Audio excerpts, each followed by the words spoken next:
Friends, നമ്മളിന്ന് പൊങ്കൽ ഉണ്ടാക്കാം. അതായത് വെൺപൊങ്കൽ, നമ്മൾ തമിഴ്നാട് സ്പെഷ്യൽ പൊങ്കൽ. അപ്പൊ ഞാൻ ഈ ഗ്ലാസ്സിന് 1 ഗ്ലാസ് അരി എടുത്തിട്ടുണ്ട്. അതിലേക്ക് ചെറുപയർ പരിപ്പ് അത് 1/4 ഗ്ലാസ്, പിന്നെ നമ്മുടെ സാധാരണ തുവരപ്പരിപ്പ് 1/2 ഗ്ലാസ്, അങ്ങനെ രണ്ടും കൂടെ 2 ഗ്ലാസ് എടുത്തിട്ടുണ്ട്. ഇത് നന്നായി കഴുകിയെടുക്കുക.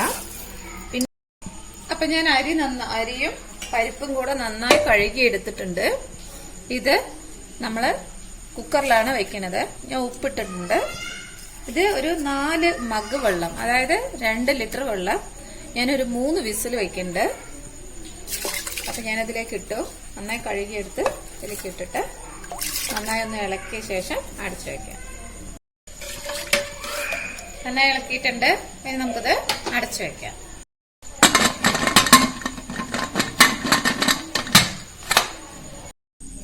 അപ്പൊ നമ്മുടെ കുക്കറിൽ പ്രഷർ പോണതേ ഉള്ളൂ. അപ്പോഴും നമുക്കിതിനെ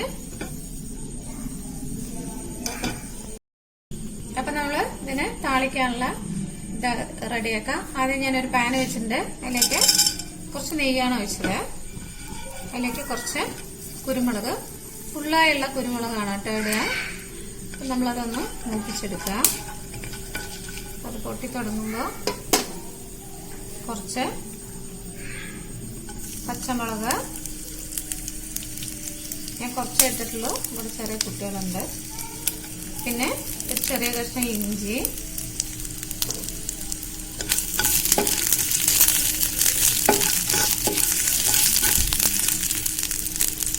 അതിലേക്ക് കുറച്ച് ജീരകം നന്നായി മൂപ്പിച്ചെടുക്കുക. അവസാനമായിട്ട് കുറച്ച് അണ്ടിപ്പരിപ്പും കറുവേപ്പിലയും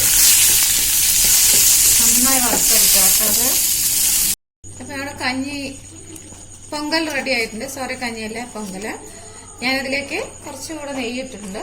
കുറച്ച് വെള്ളം പോലെ തോന്നുന്നുണ്ട്, പക്ഷെ അത് കുറുകുമ്പോൾ ശരിയാവും കേട്ടോ. കുറച്ചും കൂടി അത് വരും. ഇനി ഞാനതിലേക്ക് ഇത് ഇട്ടു. അതിനുശേഷം നമ്മൾ നേരത്തെ കടുക് വറുത്ത് വെച്ചിരുന്ന സാധനങ്ങൾ എല്ലാം കൂടി ഇതിലേക്ക് ഇടാം.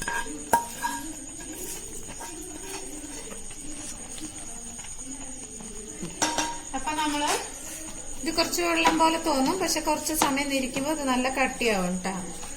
അപ്പൊ ഇതിലേക്ക് ഇട്ടിട്ട് നന്നായി ഇതൊന്ന് കുറച്ച് സമയം ഒന്ന് ആറാൻ വെക്കാം. അപ്പോൾ നമ്മുടെ പൊങ്കൽ റെഡി ആയിട്ടുണ്ട്. എല്ലാവരും തയ്യാറാക്കി നോക്കുക. ലൈക്ക് ചെയ്യുക, ഷെയർ ചെയ്യുക, സബ്സ്ക്രൈബ് ചെയ്യുക. Okay, thank you.